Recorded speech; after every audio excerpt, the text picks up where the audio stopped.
जय हिंद साथियों, मैं विकास पाल और आप सभी दोस्तों का विकास पाठशाला पे बहुत बहुत स्वागत है। आज का हमारा पहला सवाल है, भारत का राष्ट्रीय गान क्या है? भारत का राष्ट्रीय गान क्या है? वंदे मातरम, सारे जहां से अच्छा, जनगण मन और हिंद देश का प्यारा झंडा। सही जवाब है जनगण मन, हमारा सही जवाब है, जिसको 52 सेकंड में कंप्लीट किया जाता है। ठीक है दोस्तों, हम बेसिकली बहुत सिंपल सवाल ले आए हैं, लेकिन ये प्रतीक, भारत के प्रतीक का सवाल है। और हम ये भी कहेंगे ये सिंपल तो है, लेकिन ऐसे बहुत सारे सवाल हैं जो बहुत कंफ्यूजन क्रिएट करते हैं। तो हम 33 सवाल ऐसे लाए हैं। तो हम चाहते हैं कि एक सिंपल सा आप पेन और पेपर लेकर सॉल्व करिए, ताकि हम जानना चाहते हैं कि आप 33 में से कितने सवाल कर पाएँ। आप जो भी नंबर अटैम्प्ट कर पाना, जो भी क्वेश्चन अटैम्प्ट कर पाना, कमेंट में ज़रूर बताना कि आपने 33 में से कितने सवाल आपको आते थे, आपने जवाब दिया। ठीक है, तो आइए शुरू करते हैं। हमारा दूसरा सवाल है, भारत के राष्ट्रीय गान के रचयिता कौन हैं? बंकिम चंद्र चटर्जी, रविन्द्रनाथ टैगोर, सरोजनी नायडू या अरविंद घोष? इसका सही जवाब जो है अरविंद नाथ टैगोर है। इसका सही जवाब, भारत के राष्ट्रीय गान के रचयिता जो हैं अरविंद नाथ टैगोर हैं। हमारा तीसरा सवाल है, राष्ट्रीय गान जनगण मन सर्वप्रथम कब और कहां गाया गया था? ऑप्शन ए 1999 कोलकाता में, 1931 कोलकाता में, 1950 दिल्ली में या 1896 कोलकाता में? इसका सही जवाब है 1911 कोलकाता में राष्ट्रगान जनगण मन सर्वप्रथम गाया गया था। चौथा सवाल है हमारा, भारत के राष्ट्रीय गान जनगण मन को संपूर्ण रूप में गाने में कितना समय लगता है? 50 सेकेंड, 52 सेकेंड, 55 सेकेंड या 62 सेकेंड? इसका सही जवाब है 52 सेकेंड। भारत का राष्ट्रीय गान जनगण मन 52 सेकेंड में संपूर्ण रूप से गाया जाता है। पांचवा सवाल है हमारा, भारत का राष्ट्रीय गीत कौन सा है? भारत का राष्ट्रीय गीत कौन सा है? जनगण मन या हिंद देश का प्यारा झंडा या वंदे मातरम या सारे जहां से अच्छा? इसका सही जवाब है वंदे मातरम भारत देश का राष्ट्रीय गीत है। भारत के राष्ट्रीय गीत के रचयिता कौन हैं? भारत के राष्ट्रीय गीत के रचयिता कौन हैं? Option A Rabindranath Tagore, option B Bankim Chandra Chatterjee, option C Sir Mohammad Iqbal, option D Sarojini Naidu. इसका सही जवाब है बंकिम चंद्र चटर्जी। इसका सही जवाब है, भारत के राष्ट्रीय गीत के रचयिता बंकिम चंद्र चटर्जी जी हैं। सातवां सवाल है, भारत के राष्ट्रीय गीत के गायन की अवधि क्या है? भारत के राष्ट्रीय गीत की, दोस्तों ध्यान दीजिएगा, राष्ट्रीय गीत की बात कर रहा हूँ। राष्ट्रीय गान जो होता है वो अलग है और गीत जो है अलग है। राष्ट्रीय गीत की बात कर रहा हूँ। राष्ट्रीय गीत की अवधि क्या है? 52 सेकेंड, 60 सेकेंड, 65 सेकेंड या 90 सेकेंड? 65 सेकेंड इसका सही जवाब है। अगर हम गीत की बात होगी तो 65 सेकेंड है, तथा गान की अगर बात होगी तो 52 सेकेंड है। ठीक है। आठवां सवाल है हमारा, भारत का राष्ट्रीय गीत वंदे मातरम सर्वप्रथम कब गाया गया था? ऑप्शन ए 1886 में, ऑप्शन बी 1896 में, ऑप्शन सी 1906 में या ऑप्शन डी 1907 में? इसका सही जवाब है 1896 में। भारत का राष्ट्रीय गीत वंदे मातरम सर्वप्रथम 1896 ईस्वी में गाया गया था।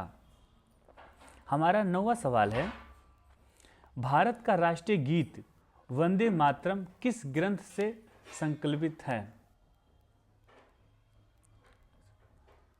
Option A Mundakopanishad, option B कोपनिषद, ऑप्शन सी भारत भारती या ऑप्शन डी आनंद मठ? ऑप्शन डी इसका सही जवाब है, आनंद मठ। भारत का राष्ट्रीय गीत वंदे मातरम आनंद मठ ग्रंथ से लिया गया है। हमारा 10वां सवाल है, आकाशवाणी और दूरदर्शन के दैनिक कार्यक्रमों की शुरुआत किस से होती है? ऑप्शन ए राष्ट्रगान, ऑप्शन बी राष्ट्रगीत, ऑप्शन सी संतूर वादक और ऑप्शन डी शहनाई वादक। ऑप्शन ए इसका सही जवाब है राष्ट्रीय गान। आकाशवाणी या दूरदर्शन के दैनिक कार्यक्रमों की शुरुआत जो होती है राष्ट्रीय गान से होती है। हमारा 11वां सवाल है, भारत के राष्ट्रीय ध्वज की लंबाई और चौड़ाई का अनुपात क्या है? लंबाई और चौड़ाई का अनुपात क्या है? Option A 3:3, option B 2:3, option C 3:2 और ऑप्शन डी 3:4। इसका सही जवाब है 3:2। दोस्तों, लंबाई की अगर हम बात करेंगे तो 3 रेशियो है, अगर वही चौड़ाई की बात होगी तो 2 रेशियो है। हमेशा याद रखना, अगर चौड़ाई आगे होगा तो 2:3 हो जाएगा, अगर लंबाई आगे होगा तो 3:2 हो जाएगा। ये चीज़ आपको ध्यान में रखना है, ठीक है। 12वां हमारा सवाल है, भारत के राष्ट्रीय ध्वज के मध्य में बने धर्म चक्र का रंग क्या है? भारत के राष्ट्रीय ध्वज के मध्य में बने धर्म चक्र का रंग क्या है? ऑप्शन ए समुद्री नीला, ऑप्शन बी गहरा नीला, ऑप्शन सी काला या ऑप्शन डी हरा। इसका सही जवाब है गहरा नीला। 13वां क्वेश्चन है हमारा, भारत के राष्ट्रीय ध्वज के चक्र में कितनी तिल्लियां होती हैं? Option A 20, option B 22, option C 24 और ऑप्शन डी 26। इसका सही जवाब है 24। भारत के राष्ट्रीय ध्वज के चक्र में कितनी तिल्लियां होती हैं? 24 तिल्लियां होती हैं। हमारा 14वां सवाल है, स्वतंत्र भारत के राष्ट्रीय ध्वज का डिजाइन निम्नलिखित में से किसने बनाया था? राष्ट्रीय ध्वज का डिजाइन किसने बनाया था? Option A Mahatma Gandhi, option B Bankim Chandra Chatterjee और ऑप्शन सी रविंद्रनाथ टैगोर और ऑप्शन डी पिंकली वकैया। तो इसका सही उत्तर है पिंकली वकैया, इसका सही जवाब है। दोस्तों, स्वतंत्र भारत के राष्ट्रीय ध्वज का डिजाइन पिंकी वकैया ने डिजाइन तैयार किया था। 15वां सवाल है हमारा, सारनाथ स्थित राष्ट्रीय स्तंभ का कौन सा भाग राष्ट्रीय प्रतीक के रूप में लिया गया है? सारनाथ स्थित राष्ट्रीय स्तंभ का कौन सा भाग राष्ट्रीय प्रतीक के रूप में लिया गया है? ऑप्शन ए शीर्ष भाग, ऑप्शन बी मध्य भाग, ऑप्शन सी आधार भाग और ऑप्शन डी पूरा भाग। इसका सही जवाब है ऑप्शन ए शीर्ष भाग। बात करेंगे 16वें क्वेश्चन की, भारत के राष्ट्रीय प्रतीक चिन्ह में कितने शेर दिखाई देते हैं? भारत के राष्ट्रीय प्रतीक चिन्ह में कितने शेर दिखाई देते हैं? ऑप्शन ए 1, ऑप्शन 2, ऑप्शन 3, ऑप्शन 4, 4। इसका सही जवाब है भारत के राष्ट्रीय प्रतीक चिन्ह में हमें 3 शेर दिखाई देते हैं। 17वां सवाल है हमारा, भारत के राष्ट्रीय प्रतीक में निम्नलिखित में से कौन सा पशु दृष्टिगत नहीं है? ऑप्शन ए सिंह, ऑप्शन बी सांड, ऑप्शन सी घोड़ा और ऑप्शन डी हिरण। इसका सही जवाब है हिरण, ऑप्शन डी इसका सही उत्तर है। भारत के राष्ट्रीय प्रतीक में हमें सिंह, सांड और घोड़ा दिखाई देता है, लेकिन हिरण जो है दिखाई नहीं देता है। हमारा 18वां सवाल है, भारत का राष्ट्रीय प्रतीक चिन्ह अशोक महान द्वारा सारनाथ में स्थापित स्थान के लिए लिया गया था। इस राष्ट्रीय प्रतीक चिन्ह के मूल स्थान में कितने सिंह थे? कितने सिंह हैं?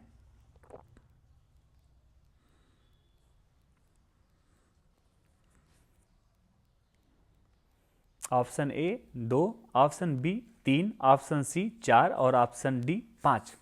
इसका सही जवाब है ऑप्शन सी 4। 19वां हमारा सवाल है कि भारत के राष्ट्रीय संवत के रूप में किस संवत को मान्यता प्रदान की गई है? Option A Vikram Samvat, option B Shaka Samvat और ऑप्शन सी कोल्लम संवत या ऑप्शन डी ग्रिगोरियन संवत। इसका बी ऑप्शन सही है, शक संवत। भारत के राष्ट्रीय संवत के रूप में शक संवत को मान्यता प्रदान की गई है। अगर वही हम बात करेंगे 20वां सवाल, शक संवत पर आधारित राष्ट्रीय पंचांग का प्रथम मास कौन सा होता है?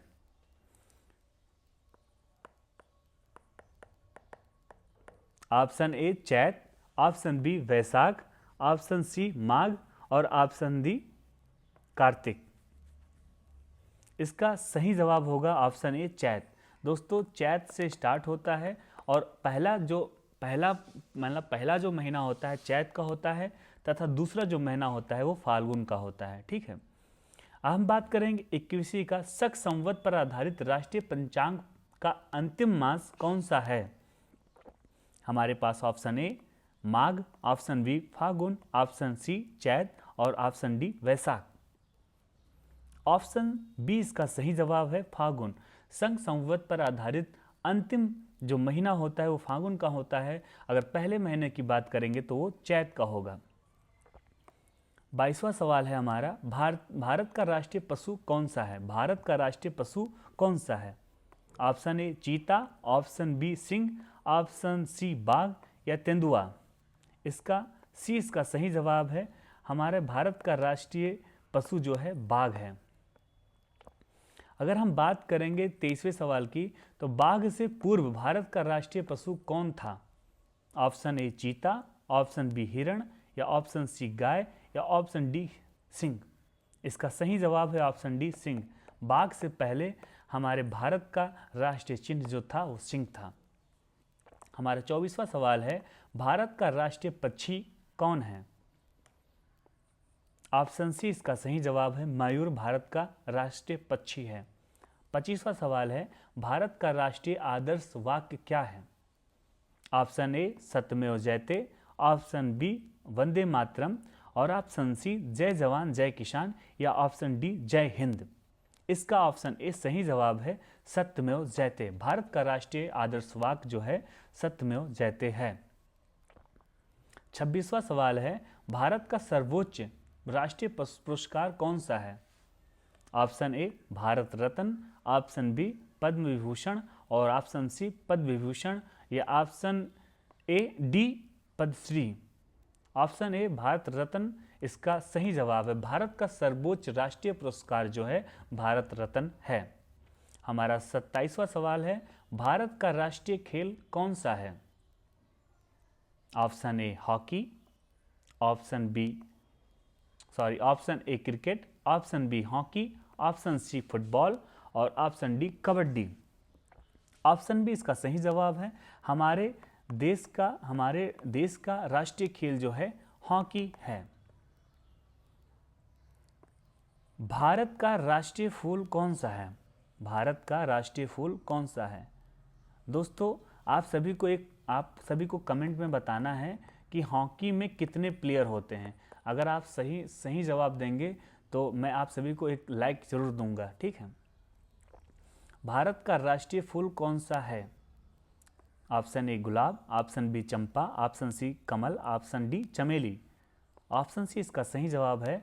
भारत का राष्ट्रीय फूल जो है कमल है। 29वां सवाल है, भारत का राष्ट्रीय फल कौन सा है? ऑप्शन ए आम, ऑप्शन बी केला, ऑप्शन सी सेब और ऑप्शन डी अमरूद। भारत का राष्ट्रीय फल जो है आम है। भारत का राष्ट्रीय विरासत पशु कौन सा है?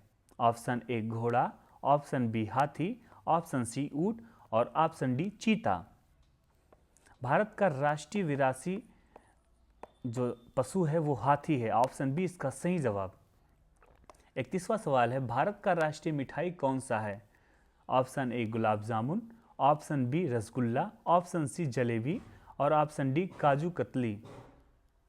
दोस्तों इसका ऑप्शन सी सही जवाब है। भारत का राष्ट्रीय मिठाई जो है जलेबी है। 32वां सवाल है हमारा, भारत का राष्ट्रीय वृक्ष कौन सा है? ऑप्शन ए पीपल, ऑप्शन बी आम, ऑप्शन सी बरगद और ऑप्शन डी केला। दोस्तों ऑप्शन सी इसका सही जवाब है। बरगद जो है भारत का राष्ट्रीय वृक्ष है। 33वां हमारा सवाल है और हमारा इस वीडियो का आखिरी सवाल है, भारत का राष्ट्रीय जलीय जंतु कौन सा है?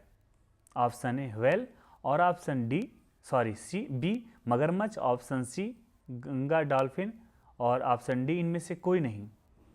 हमारा ऑप्शन सी इसका सही जवाब है, गंगा डॉल्फिन। गंगा डॉल्फिन जो है राष्ट्रीय जलीय जंतु के अंतर्गत आता है। दोस्तों इसी के साथ हमारा ये क्वेश्चन 33 क्वेश्चन समाप्त होते हैं। दोस्तों आई होप आप सभी ने टेस्ट दिया होगा। हम चाहते हैं कमेंट में बताइए कि आपके 33 में से कितने सवाल सही हुए, कितने सवाल सही हुए। आप सही जवाब दीजिएगा कमेंट में। तथा आपको एक होमवर्क है, भारत में वर्तमान समय में कितने राज्य हैं, आपको इसका जवाब जो है कमेंट में देना है, ठीक है। भारत में वर्तमान समय में कितने राज्य हैं, और वर्तमान समय की बात है, कितने राज्य इस समय हैं, कमेंट में आप सभी को जवाब देना है। दोस्तों ये वीडियो आप सभी को अच्छी लगी हो तो लाइक करिएगा, तथा अपने दोस्तों को, छोटे भाई बहन हैं उनको ज़रूर शेयर करिएगा, क्योंकि ये बेसिक सवाल है। बेसिक सवाल में गलतियाँ बहुत होती हैं, इसलिए बेसिक सवाल है, बहुत सिंपल सा सवाल है। उन बच्चों को ज़रूर शेयर करिएगा, क्योंकि उनको भी अब बेसिक नॉलेज हो जाएगा, ठीक है। तथा आप जवाब जो है कमेंट में ज़रूर दीजिएगा।